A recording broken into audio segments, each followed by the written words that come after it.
நம்மளுடைய ஆற்றல் நம்ம மூளையை வடிவமைக்குது. அந்த ஆற்றல் நம்மளுடைய வாழ்வின் சூழலை எப்படி மாத்துது, நான் லோக்கல் மைண்ட் ஐன்ஸ்டீன் சொல்ற அந்த யுனிவர்சல் கான்சியஸ்னோட எப்படி நம்மளை கனெக்ட் பண்ணிக்கலாம், அதுதான் நம்மளோட கொஹரண்ட் மைண்ட். வைப்ரேஷன்ஸ்ல நம்ம இருக்கும்போது எப்பவுமே நம்ம ஹாப்பினஸ் தான் இருக்கும். அது எந்த வகையிலயும் நம்ம சூழ்நிலை அதை பாதிக்காம இருக்கும். பிரெத் எனர்ஜி ஹெல்த் ஃபவுண்டேஷனோட ஞான தமிழ் தளத்துல உங்களை எல்லாரையும் மீண்டும் ஒரு முறை மைண்ட் டு மேட்டரோட இன்னொரு பதிவுக்காக சந்திக்கிறதுல நான் ரொம்ப மகிழ்ச்சி அடைகிறேன். இது வரைக்கும் நம்ம பார்த்தது மைண்ட் டு மேட்டரோட ஒரு 4 சாப்டர்ஸ். அதாவது மைண்ட் டு மேட்டர் அப்படிங்கிறது அந்த கான்செப்ட் நம்ம இந்தியாவுக்கு புதுசு கிடையாது. நம்ம வேத காலங்கள்லயே சங்கல்ப சித்தின்னு சொல்றதுதான் இப்ப நம்ம மைண்ட் மேட்டர்னு குவாண்டம் சயின்ஸ் சொல்லுது. இந்த புத்தகத்தை டாசன் சர்ச் ரொம்ப அழகா ஒரு காம்பிலேஷனா எழுதியிருப்பாரு. அதாவது பல்வேறு கருத்துக்கள், பல மகானோட கருத்துக்கள், பல விஞ்ஞான கோட்பாடுகள், வரலாற்று உண்மைகள், அதுக்கப்புறம் நிறைய ரியல் டைம் எக்ஸ்பீரியன்ஸ் சொல்லக்கூடிய அனுபவங்கள், இதை எல்லாத்தையும் தொகுத்துதான் அவர் இந்த புத்தகமா நமக்கு வழங்கியிருப்பாரு. அதுல முதல் 4 சாப்டர்ல அவர் முதல்ல எப்படி நம்மளுடைய ஆற்றல் நம்ம மூளையை வடிவமைக்குது, நியூரோ பிளாஸ்டிசிட்டின்னு சொல்லுவாங்க, நம்ம எண்ணங்களால மூளையோட அமைப்பு எப்படி மாறுது அப்படின்னு சொல்லியிருப்பாரு. அதோட 2வது சாப்டர்ல எப்படி எண்ணங்கள் எனர்ஜி ஆகி அந்த ஆற்றல் எப்படி நம்ம பொருளாக மாறுது அப்படிங்கறத சொல்லியிருப்பாரு. 3வது சாப்டர்ல அந்த ஆற்றல் நம்மளுடைய சுற்றுப்புற சூழலை, வாழ்வின் சூழலை எப்படி மாத்துது அப்படிங்கறத சொல்லியிருப்பாங்க. 4வது சாப்டர்ல அந்த ஆற்றல் நம்மளுடைய உடல்ல எப்படி ரீஜெனரேட் பண்ணுது, நம்மளுடைய நோயில இருந்து எப்படி குணமாக்குது, மீளுருவாக்கம்னு தமிழ்ல சொல்லுவாங்க, அதை எப்படி குணமாக்குது அப்படின்னு. இது வரைக்கும் அவர் நான் லோக்கல் செல்ஃப்னு சொல்லக்கூடிய இண்டிவிஜுவல் செல்ஃப பத்தி நிறைய கான்செப்ட கொண்டு வர்றது. இந்த 5வது சாப்டர்ல இருந்து அவர் நான் லோக்கல் மைண்ட் அப்படிங்கிற காஸ்மிக் கான்சியஸ்னஸ் அப்படின்னு ஐன்ஸ்டீன் சொல்ற அந்த யுனிவர்சல் கான்சியஸ்னோட எப்படி நம்மளை கனெக்ட் பண்ணிக்கலாம் அப்படிங்கிறத பத்தி பேசுவாரு. அதுதான் நம்மளோட கொஹரண்ட் மைண்ட். சோ டாபிக் போறதுக்கு முன்னாடி நான் ஸ்கிரீன் ஷேர் பண்ணிக்கிறேன். சோ இந்த concept power of the coherent mind, இந்த டாபிக் ரொம்ப பெரிய சாப்டர். இதுல ஃபர்ஸ்ட் பார்ட்ல நம்ம மனம் எப்படி ஆசிலேட் ஆகுது, எப்படி அதை நம்ம ஒருநிலைப்படுத்தலாம், இதுக்கு என்ன ரீசன், நம்ம ஜெனட்டிக்ஸ் என்ன சொல்லுது, அதை பத்தி தான் அவர் சொல்லியிருப்பாரு. இது ஃபர்ஸ்ட் சாப்டர்ல டாசன் சர்ச் தன்னை பத்தி எப்படி அறிமுகப்படுத்திக்கிட்டாரு அப்படின்னு. அது ஹவாய் ஐலாண்ட்ல ஒரு தீவுக்கு ஒரு புத்தகம் எழுதி முடிக்கணுங்கிற ஒரு காரணத்துக்காக அவர் அங்க போயிருப்பாரு. அந்த டைம்ல அவர் பீச்சுக்கு போகும்போது ஸ்னோக்லிங்னு சொல்லக்கூடிய அந்த ஆழ்கடல்ல நீச்சல் அடிக்கும் போது அவரோட சாவி, வண்டி சாவியும் அவரோட ரூம் சாவியும் சேர்த்து ஒரே டேக்ல போட்டிருப்பாரு. அந்த சாவி கடல்ல விழுந்துருது. அந்த கடல்ல 20 அடி ஆழத்துல மிகப்பெரிய பரப்புள்ள ஒரு கடல்ல விழுந்த சாவிய அவர் எப்படி யூனிவர்ஸோட கனெக்ட் பண்ணி அந்த கொஹரண்ட் மைண்ட்னு சொல்லக்கூடிய அந்த ஸ்டேட்ல அவர் கூட சொல்லியிருப்பாரு, எந்தவித பதட்டமும் இல்லாம எந்தவித அவநம்பிக்கையும் இல்லாம நான் என்னோட சென்ட்ரல் ஹார்ட்ல கான்சென்ட்ரேட் பண்ணி திரும்ப அந்த சாவி அவரோட வரவழைக்கிறது அவரால் பாசிபிள் ஆக்க முடிஞ்சது. ஒரு பெரிய கடல்ல ஒரு சின்ன சாவிய திரும்ப அவருக்கு கிடைச்சது அப்படின்னா அந்த அவரோட மைண்டோட ஸ்டேட்டஸ் பார்த்துக்கோங்க. சோ இதே டாசன் சர்ச் தான் 5வது சாப்டர்ல இதே ஹவாய் ஐலாண்ட்ல அவரோட டியூவல் மென்டாலிட்டி, அவரோட அந்த பேரனாய்ட் மென்டாலிட்டிய பத்தி சொல்லுவாரு. இது எனக்கு ரொம்ப பேரடாக்ஸ் மாதிரி தெரிஞ்சுச்சு. ஏன்னா அவ்வளவு ஸ்டேபிளா, அவ்வளவு ஒரு டிஃபிகல்ட்டான ஒரு கஷ்டமான சூழ்நிலையில அவ்வளவு ஒரு கான்சென்ட்ரேஷனோட ஒரு சாவிய அவரால் வரவழைக்க முடிஞ்சது. அதே இடத்துலதான் அவர் தன்னோட மைண்ட் எப்படி ஒரு கிரிட்டிக்கா மாறி அவரை நிறைய கேள்விகள் கேட்டதுன்னு சொல்றாரு. அதாவது அவர் அறையில உட்கார்ந்து புத்தகம் எழுதிட்டு இருக்கும் போது, அந்த புத்தகத்தை முடிக்கிறதுக்காக தான் அவர் ஹவாய் போயிருக்கிறாரு. அந்த புத்தகத்தை எழுதும் போது அவர் மனம் இவ்வளவு அழகான ஒரு தீவுல இவ்வளவு அழகான பீச் இருக்கும்போது நீ எதுக்கு ரூம்ல உட்காந்துட்டு புக் எழுதிட்டு இருக்க, இந்த பீச் பாக்குற சான்ஸ் உனக்கு கிடைக்காது, சோ அங்க போய் நீ என்ஜாய் பண்ணு அப்படின்னு சொல்லுமா. சோ இவர் புக்கை மூடி வச்சுட்டு அந்த பீச்சுக்கு போறாரு. அங்க உட்கார்ந்துருக்கும் போது அவரோட மனம் பீச்ல ஏன் டைம் வேஸ்ட் பண்ற, நீ புத்தகம் எழுதாதானே இந்த ஊருக்கு வந்த, நீ எழுதி முடிக்க வேண்டாமா, எதுக்கு இப்படி டைமை வேஸ்ட் பண்ணிட்டு இங்க பீச்ல உட்காந்துருக்க அப்படின்னு. சோ எந்த ஒரு சூழ்நிலையிலையும் அவரோட மனம் அவரை கிரிட்டிசைஸ் பண்ணிக்கிட்டே இருந்தது அப்படின்னு சொல்றாரு. இதுவா அதுவா அப்படிங்கிற ஒரு முடிவெடுக்க முடியாம நிறைய எண்ணங்கள் குறுக்கிடுது அப்படிங்கிறாரு. அந்த எண்ணங்களை பத்தி ஒரு ஆராய்ச்சியும் அவர் வந்து நம்ம கிட்ட பகிர்ந்துக்கிறாரு. சோ பொதுவா நம்ம ஒரு நாளைக்கு 70,000 தாட்ஸ் வரும்னு சொல்லுவோம். இவர் வந்து 4,000 தனிப்பட்ட எண்ணங்கள், வேற வேற டாபிக்ஸ்ல உள்ள 4,000 எண்ணங்கள் ஒரு நாளைக்கு வருது. அதுல 80% எதிர்மறையான எண்ணங்கள் தான். அதே மாதிரி அதுல 4,000த்துல 95% வந்து ஒரே டாபிக்ல வர மீண்டும் மீண்டும் ரெப்படேஷனா வர எண்ணங்கள் அப்படின்னு சொல்றாரு. அதுக்கப்புறம் 22ல இருந்து 31% வரைக்கும் குறுக்கிடும் எண்ணங்கள், நம்மள வந்து ஒரு கான்சென்ட்ரேட் பண்ண விடாம தேவையற்ற ஒரு எண்ணங்கள் குறுக்கிடுது அப்படிங்கிற ஆய்வை வந்து டாசன் சர்ச் நம்மகிட்ட பகிர்ந்துக்கிறாரு. இத பத்தி சொல்லும் போது ஒரு அமைதியான நிலையில நம்மளோட மனம் எப்படி இருக்கும், ஒரு அமைதியற்ற நிலையில நம்மளோட மனம் எப்படி இருக்கும் அப்படிங்கிற 2 கிரேட் மாஸ்டர்ஸோட கோட்டை நம்மகிட்ட பகிர்ந்துக்கிறாரு. டாசன் சர்ச்ல எனக்கு பிடிச்ச விஷயமே அவர் நிறைய இந்தியன் மாஸ்டர்ஸ பத்தி பேசுவாரு. அதே மாதிரி அவரோட ஸ்பிரிச்சுவல் இன்டெலிஜென்ஸ் புக்லயே நிறைய சமஸ்கிருத வார்த்தைகளை யூஸ் பண்ணியிருப்பாரு. இதுல ஒரு அமைதியான மனம் இருக்கும்போது நம்மளுடைய எண்ணங்களும் நம்மளுடைய நிலையும் எப்படி இருக்குது அப்படிங்கறத சொல்றத புத்தா கோட்ஸ் நம்மகிட்ட அவர் பகிர்ந்துக்கிறாரு. அதாவது எண்ணங்கள் தான் நம்மளுடைய வாழ்க்கைய தீர்மானிக்குது. நம்ம எதை நினைக்கிறோமோ அதுவாகவே ஆகிறோம். நம்மளுடைய மனம் வந்து பியூரா தூய்மையா இருந்தா எப்படி ஒரு நிழல் வந்து நம்மளை எங்க போனாலும் பின்பற்றுமோ அந்த மாதிரி ஆனந்தம் வந்து நம்ம கூடவே வரும் அப்படிங்கிற கோட்டை இங்க அவர் பகிர்ந்துக்கிறாரு. அதே மாதிரி நம்மளுடைய மனம் வந்து அமைதியாக இல்லாமல் இருந்தால் எந்த நிலையில இருக்கும் அப்படிங்கிறத அர்ஜுனனோட பகவத்கீதையில 6வது அத்தியாயத்துல 34வது பாடலா வரக்கூடிய அந்த மனம் வந்து ரொம்ப அமைதி இல்லாம இருக்குது, ரொம்ப கொந்தளிச்சு போயிருக்குது, இந்த மனதோட பவர் வந்து வலிமையானது, ரொம்ப ரொம்ப பிடிவாதமானதா இது இருக்குது, கிருஷ்ணா அது காற்றை விட அதை கட்டுப்படுத்துவது ரொம்ப கடினமா எனக்கு தோணுது அப்படிங்கிற அந்த அர்ஜுனனோட கோட்டை வந்து நமக்கு தாசன் சர்ச் வந்து பகிர்ந்துக்கிறாரு. என்ன சொல்றாருன்னா ஒரு ஹாம்ஸ்டர் வீல் அப்படிங்கிறாரு. இந்த ஹாம்ஸ்டர் வீல் அப்படின்னா என்ன அப்படின்னா ஒரே இடத்துல சுத்திக்கிட்டே இருக்கிற வீல். நம்ம எவ்வளவு எஃபோர்ட் போட்டாலும் அதுக்கு நமக்கு ப்ராக்ரஸே கிடைக்காத ஒரு சிச்சுவேஷன். இந்த மாதிரி எதிர்மறை எண்ணங்கள்ங்கிற ஒரு தொடர் சக்கரத்துல நம்ம சிக்கிக்கிட்டு அதை சுத்திக்கிட்டே இருக்கிறதுனால நம்ம அதை விட்டு வெளியே வர முடியாம அந்த எண்ணங்கள் வந்து நம்மள வந்து ஒரு முன்னேற்றம் அடையாத நிலையில வச்சிருக்குது அப்படின்னு டாசன் சர்ச் சொல்றாரு. இந்த எதிர்மறையான சிந்தனை இதுக்கு நம்ம தான் காரணமா, இது எங்க இருந்து ஆரம்பிச்சுது அப்படிங்கிறதுக்கு அவர் ரொம்ப பின்னாடி நம்ம எப்போ ஆதிவாசிகளா ஆதி மனிதர்களா அந்த அனிமல் கிங்டம்ல இருந்து ஹியூமன் கிங்டம் தொடங்கின அந்த எவல்யூஷன் பீரியடுக்கு போறாரு. அப்போ நிறைய மனிதர்கள் அங்க வாழ்ந்த ஆதி மனிதர்கள் கிட்ட நிறைய பயம் இருந்தது. ஒரு ஹைப்பர் வென்டிலேட்டர் அலர்ட்னஸ் அந்த வார்த்தையை சொல்றாரு. ரொம்ப அதிக எச்சரிக்கை தன்மை இருந்துச்சு அப்படிங்கிறார். இந்த பயமும் இந்த அதிகமா எச்சரிக்கை, எதை பார்த்தாலும் இது ஏதாவது நெகட்டிவா இருக்குமோ அப்படிங்கிற ஒரு பயம் அவங்க உயிர் வாழ்றதுக்கு. ஏன்னா அவங்க காட்டுக்குள்ளதான் இருந்தாங்க, நிறைய கொடிய விலங்குகளோட தான் இருந்தாங்க, நிறைய ப்ரொடெக்ஷன்ங்கிறது பாதுகாப்பு அற்ற ஒரு சூழ்நிலையில இருந்தாங்க. அவங்க உயிர் வாழ்றதுக்கு அந்த சர்வைவல் இன்ஸ்டிங் அப்படிங்கிறதுக்காக தான் அந்த பயம் அப்படிங்கிறது வருது. அதே மாதிரி அந்த அதிகமான எச்சரிக்கை எப்போ வந்து ரொம்ப அதிகமான எச்சரிக்கையோட எல்லாத்தையும் பாக்குறாங்களோ அப்போ அவங்க அது வந்து அவங்களுடைய உயிர் பிழைக்கிறதுக்கு அது ரொம்ப ரொம்ப பெரிய வாய்ப்பை கொடுத்தது அப்படிங்கிறாங்க. அது மாதிரி கவனக்குறைவா இருக்கிறது, ஒரு செகண்ட் கவனக்குறைவா இருந்தாலும் அவங்களுக்கு அது மரணம் தான் அவங்கள வந்து அடையுது அப்படின்னு குறிப்பிடுறாரு. இதுக்கு பரிணாம வளர்ச்சியில இந்த எதிர்மறையான சிந்தனைக்கு என்ன வகையான ஒரு வேல்யூ கொடுத்திருக்காங்க அப்படிங்கறது அவர் வந்து சொல்றாரு. இது வந்து ஒரு உயிர் பிழைப்பதற்கான ஒரு சர்வைவல் மெக்கானிசம். இந்த எதிர்மறையான சிந்தனை இருக்க போய் எல்லாத்தையுமே ஒரு சந்தேகமான ஒரு கண்ணோட்டத்தோட பார்க்கும்போது அவங்களால அபாயங்களை முன்கூட்டியே உணர முடிந்தது அப்படிங்கிறாங்க.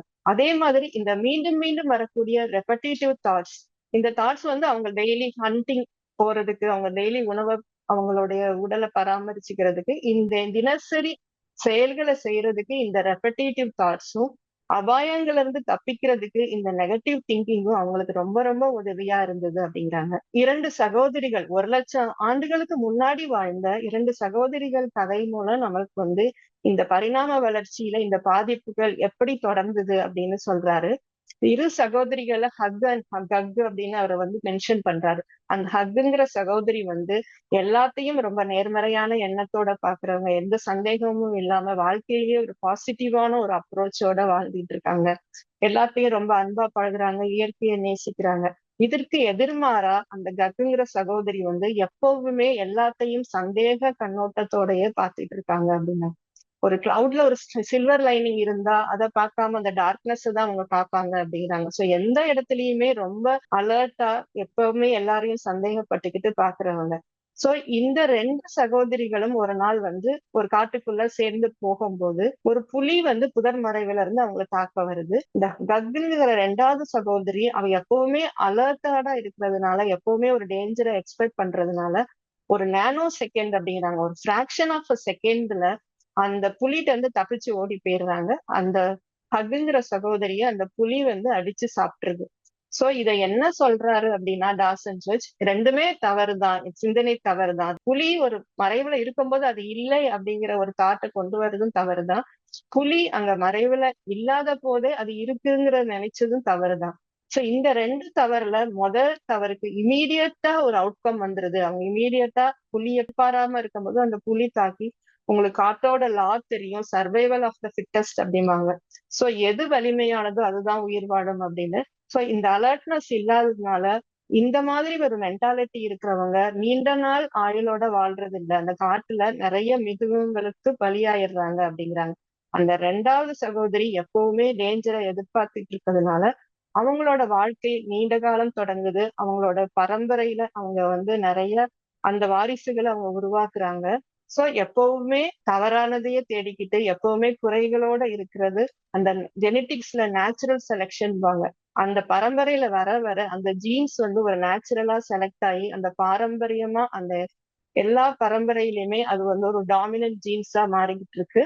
சோ இதையே அவர் சொல்றாரு, ஒரு 1000 தலைமுறைகளுக்கு இந்த மாதிரி அவங்களோட வாரிசுகளும் யாரெல்லாம் இந்த மாதிரி சந்தேகத்தோடையும் தவறானதை தேடி பார்க்கிற குணத்தோடையும் இருக்காங்களோ அவங்களுக்கு தான் இந்த நீண்ட நாள் அந்த காட்டுல வாழ்ற தகுதி கொடுக்கப்பட்டது. அதனால இந்த மாதிரி ஜெனட்டிக்ஸ்ல தவறாக இல்லாதப்போ இருக்கிற எதையுமே தவறாக பார்க்கிற கண்ணோட்டங்கள், அபாயம் இருக்கிறதா எப்போதுமே எதிர்பார்த்துட்டு இருக்க கண்ணோட்டங்களை அந்த ஜீன்ஸ் வந்து நம்ம பாரம்பரியமா நம்ம உடல்ல நீண்ட காலமா தொடர்ந்து வந்துகிட்டே இருக்குது அப்படின்னு டாசன் சொல்றாரு.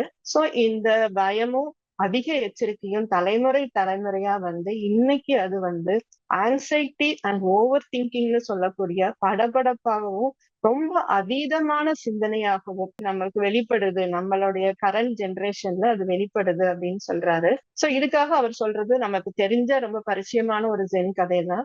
ஒரு இடம் துறவியும் ஒரு வயதான துறவியும். அதுக்கு ஒரு பெண் வந்து அந்த ஆத்துல வெள்ளம் போயிட்டு இருக்கு, இந்த ஆத்த கடக்கிறதுக்கு எனக்கு உதவி செய்ய முடியுமா அப்படின்னு கேக்குறாங்க.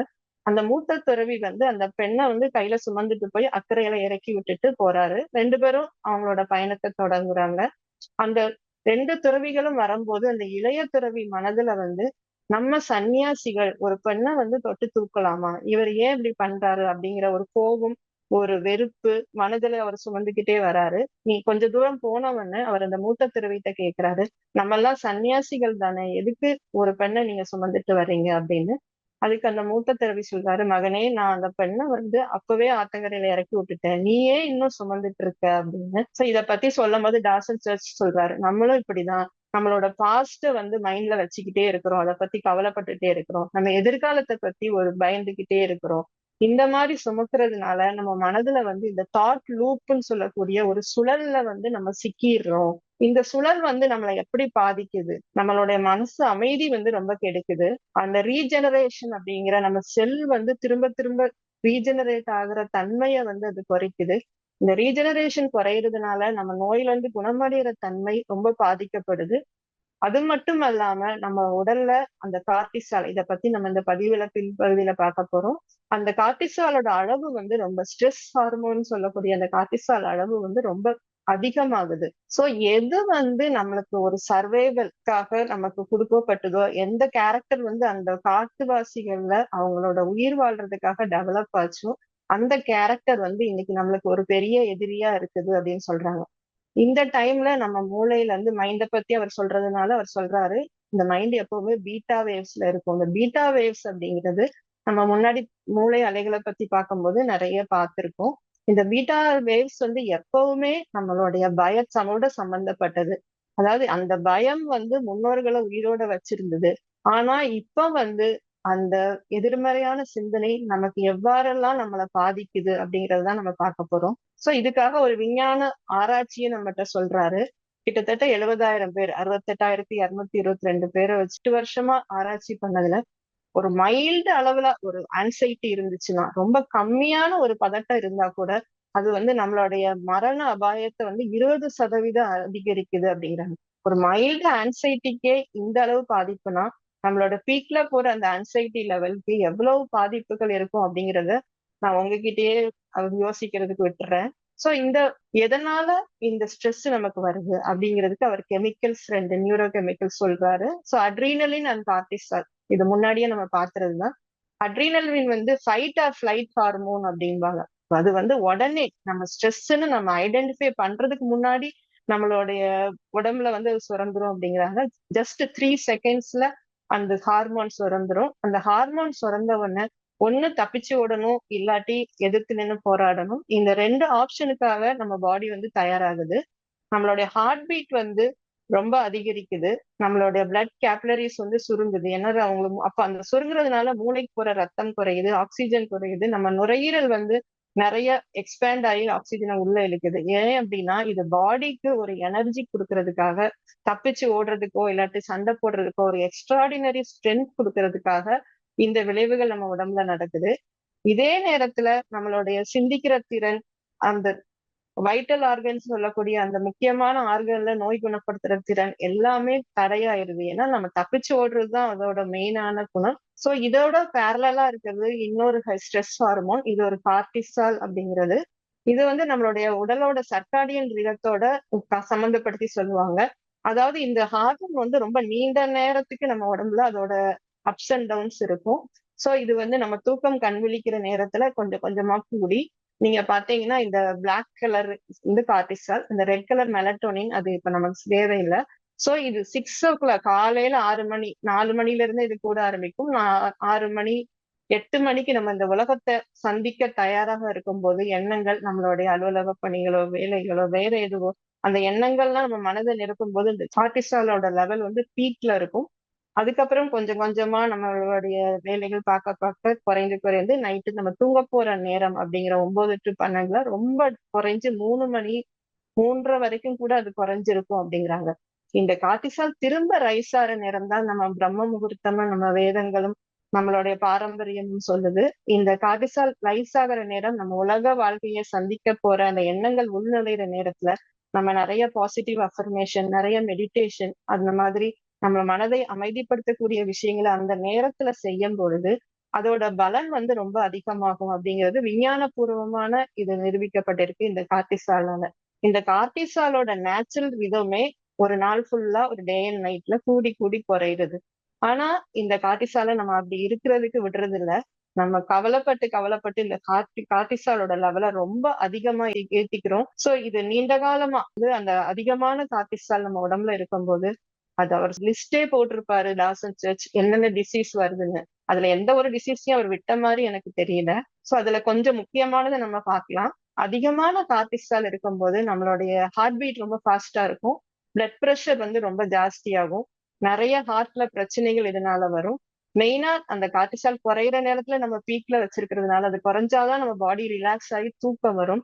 சோ இது ஹையா இருக்கிறதுனால தூக்கம் பாதிக்கப்படும். ஸ்ட்ரெஸ் இருந்தாலே நம்ம சிந்திக்கிற திறன் பாதிக்கப்படும். அதனால நம்மளுடைய மெமரி, நினைவாற்றல் குறையும். அட்டென்ஷன் டெபிஷியன்சி வரும், அதாவது கவனக்குறைவு வரும். அதனால படிக்க முடியாம போகலாம். மனம் வந்து அமைதியான நிலையில இருக்காது. அதே போல நம்மளுடைய கோபம், படபடப்பு, சோர்வு இதெல்லாம் ரொம்ப ஜாஸ்தியாகும். இதெல்லாம் ஜாஸ்தியாகும் போது நம்மளுடைய எனர்ஜி குறையுது, ஹீலிங் பவர், குணப்படுதல் குறையுது. அது மாதிரி இப்ப லேட்டஸ்டா அவங்க ஆட் பண்ணிருக்கிறது என்ன அப்படின்னா, அந்த addiction to the food, tension ஈட்டிங்காக அதிகமா சாப்பிட்டு அந்த ஓவரா குண்டாறதெல்லாம் இந்த டென்ஷனால வருது அப்படின்னு சொல்றாங்க. சோ இந்த கார்டிசால், இந்த டென்ஷன், இதுக்கு மெயின் காரணம் வந்து நம்ம விழிப்புணர்வு, நம்ம கான்சியஸ்னஸோட நம்ம கனெக்ட் ஆகாம இந்த கொஹரண்ட் நிலையில இல்லாம நம்ம மனம் வந்து சிந்திக்கிற சிந்தனை வந்து ஒரு ஒருங்கிணைப்பதோட இல்லாம இருக்கிறது தான். அதுதான் இப்ப உள்ள பெரிய பிரச்சனை.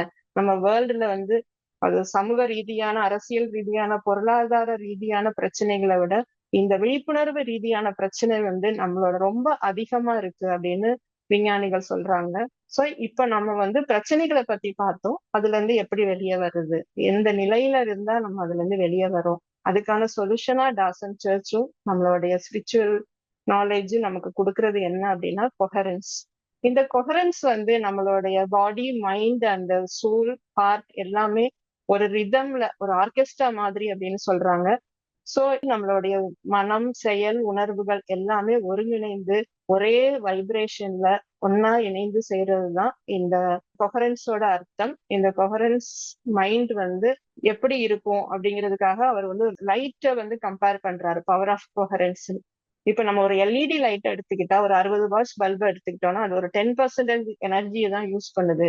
எவ்வளவு தூரம் அதோட லைட் போகும் அப்படின்னா ஒரு 4 அடி வரைக்கும் போகும். இதையே ஒரு கொஹரண்ட்னா நீங்க பாத்தீங்கன்னா தெரியும், இந்த லைட் வேவ்ஸ் வந்து முதல்ல இன்கொஹரன்ஸ்ல எப்படி எல்லா டைரக்ஷன்லயும் ஒரு ஒழுங்கற்ற நிலையில போகுது. இந்த கொஹரண்ட்ங்கிற ஒரு சீரான ஒரு ஒழுங்கான நிலையில நம்ம அந்த லேசர் லைட் போகும்போது அந்த ஸ்டீல கூட, அதை கூட நம்மளால, இரும்போட ஒரு பார்ட் தான் அது ஸ்டீல, சோ அதை கட் பண்ற அளவுக்கு அந்த லைட்டோட பவர் இருக்கும் அப்படிங்கிறாங்க.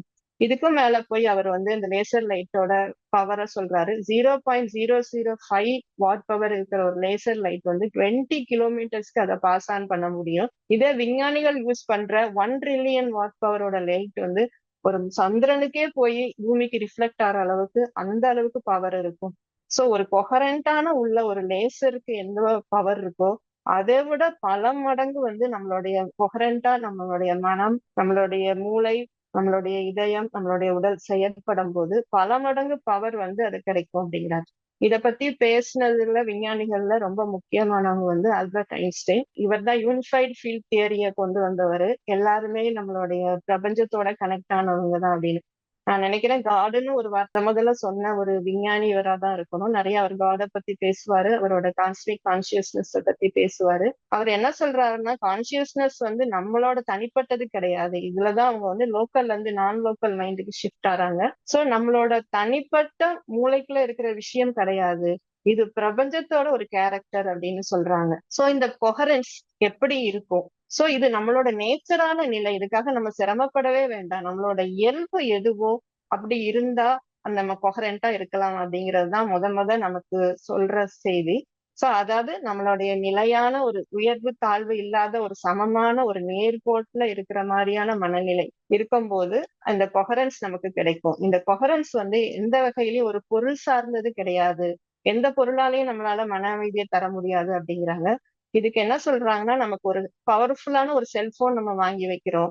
அந்த பொருள் வந்து வாங்கி கொஞ்ச நேரம் சந்தோஷப்படுறோம். ஆனா அந்த சமயம் நமக்கு ஒரு டிராஜிக்கான ஒரு நியூஸ் நம்ம கேட்கிறோம் அப்படின்னா, நம்ம அந்த சந்தோஷத்தை பட முடியுதா? அந்த நியூஸ கேட்டோம்னா நம்ம வருத்தம் தான் படுவோம். சோ நம்ம மனநிலை வந்து அந்த பொருளை சார்ந்தது இல்ல. அந்த பொருள் நமக்கு அந்த சந்தோஷத்தை கொடுத்துச்சுன்னா, அந்த பொருளோட கொடுக்குற சந்தோஷம் பொருள் கையில இருக்கிற வரைக்கும் இருக்கணும் அப்படின்னு. சோ அந்த பொருள் சார்ந்தது இந்த கொஹரன்ஸ் கிடையாது அப்படிங்கிறாங்க. சோ நம்மளோட ஐடென்டிட்டி எந்த அடையாளங்கள் சார்ந்தது இல்ல. இப்படி இருந்தாதான் நான் வந்து சந்தோஷமா இருப்பேன், இது இல்லைன்னா நான் சந்தோஷமா இருக்க மாட்டேன். அந்த அடையாளங்கள நம்மளுடைய ஐடென்டிட்டி. இதுக்கு நான் வந்து நேத்து சித்தர் கோயில் போயிருந்தேன். இந்த சித்தர் கோயில்ல வந்து ஈரோட்ல ரொம்ப அழகா வடிவமைச்சிருப்பாங்க.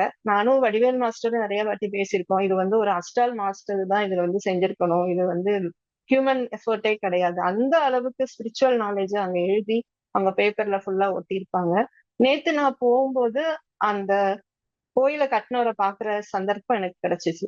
உடனே நான் முதல்ல கேட்டதுதான், இவ்வளோ நாலேஜ் இங்க எழுதி வச்சிருக்கீங்களே, எப்படி உங்களுக்கு இது கிடைச்சது அப்படிங்கும்போது அவர் என்ன சொன்னாரு அப்படின்னா, நான் வந்து ஒரு கருவிதான். தெய்வீக ஆற்றல் வந்து என்னோட உள்ள வந்து இந்த வேலையை செஞ்சிருக்கு. இது என்னோட பங்கு எதுவுமே கிடையாது. நான் வந்து மியர் இன்ஸ்ட்ருமெண்ட் தான் அப்படின்னு. இதுதான் நம்ம வந்து இறைவன்கிட்ட சரண்டர் ஆறது, நம்மளுடைய அடையாளங்களை துறக்கிறது. சோ இந்த வேலையை நான் தான் செஞ்சேன் அப்படிங்கிறத விட இறைசக்தி என் மூலமா வந்து செஞ்சது, இதுல என்னோட ஒரு பங்கும் இல்லை அப்படின்னு நம்ம நினைக்கும் போது நம்ம ஐடென்டிட்டியெல்லாம் விட்டு நம்மளுடைய அந்த கொஹரண்ட் மைண்ட் ஸ்டேட்டுக்கு நம்ம போயிடுவோம். அது மாதிரி இந்த சூழ்நிலை சார்ந்தது இல்லை அப்படின்னு. எந்த சூழ்நிலை இப்படிதான் இருந்தாதான் என்னோட மனதுல அங்க ஹாப்பினஸ் இருக்கும், இப்படி இல்லைன்னா இருக்காது அப்படிங்கிறதே கிடையாது. நம்ம இயல்பே ஆனந்தமான அந்த பிளிஸ்ஃபுல் ஸ்டேட்ல இருக்கிறது தான். அந்த பிளிஸ்ஃபுல் ஸ்டேட் வந்து எந்தவித சூழ்நிலையும் நம்ம சார்ந்தது கிடையாது. சோ இப்ப ரவீந்திரநாத் டாகூர் வந்து ஒரு லாஸ்ட் சைல்டுன்னு ஒரு கதை எழுதியிருப்பாரு.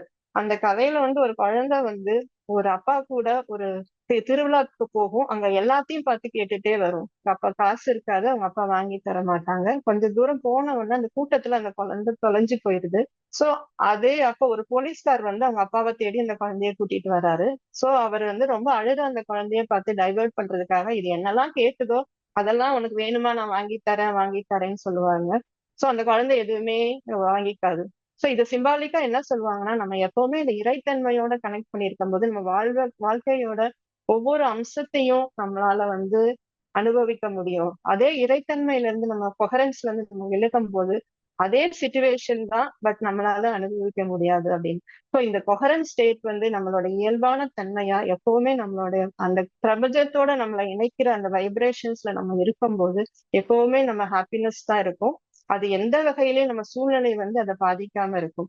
அதே போலதான் அந்த வெற்றி தோல்வி இது சார்ந்ததும் இல்ல அப்படின்னு சொல்றாங்க. நான் வந்து என்னோட டிராயிங் டீச்சர்கிட்ட நான் கத்துக்கிட்டேன். அவங்க வந்து அன்னைக்கு ஒரு டிராயிங் வந்து நாங்க கிளாஸ் அட்டன் பண்ணும்போது ஒரு கிளாஸ் பெயிண்டிங் கிளாஸ். அது கிளாஸ்ங்கிறது ஒரு ஸ்மூத்தான மீடியம். அதுவும் ஒரு கிளாஸ் பாட்டில்ல வந்து அவங்க பெயிண்ட் பண்ண சொல்லிட்டு இருந்தாங்க. சோ எங்க கிளாஸ்ல வந்து நிறைய ஸ்கூல் பசங்க வந்து 80 வயசு வரைக்கும் எல்லாரும் வெரைட்டி ஆஃப் பர்சன்ஸ் இருப்பாங்க. சோ அந்த கிளாஸ் பெயிண்டிங் வந்து கிளாஸ் மேல ஒரு பெயிண்டிங் போட்டு அடிச்சுட்டு அது மேல அதை ரவுண்டா அதை பெயிண்ட் பண்ணணும்.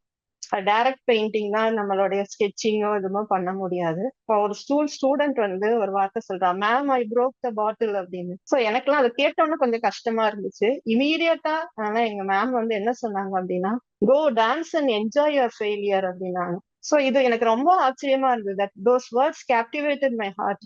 இந்த மாதிரி நம்ம குழந்தைங்களுக்கு நம்ம ஃபெயிலியரை ஃபேஸ் பண்ண சொல்லி கொடுத்தா அவங்க வாழ்க்கையில எந்த டைம்லயுமே அந்த ஃபெயிலியரை பார்த்து அவங்க வந்து பயப்பட மாட்டாங்க அப்படிங்கறத நான் அன்னைக்கு அவங்க கிட்ட இருந்து கத்துக்கிட்டேன். சோ வெற்றியோ தோல்வியோ நம்மளுடைய மனம் எப்படி எடுத்துக்குது அதை சார்ந்ததுதான். அது வந்து எந்த சமயத்திலையும் அந்த வெற்றி தோல்வி நம்ம மனசை பாதிக்காதவாறு நம்ம இருந்தோம்னா நம்ம கொஹரன்ஸ் ஸ்டேட்ல இருப்போம். சோ இந்த கொஹரன்ஸ் ஸ்டேட் நமக்கு என்னெல்லாம் கொடுக்குது?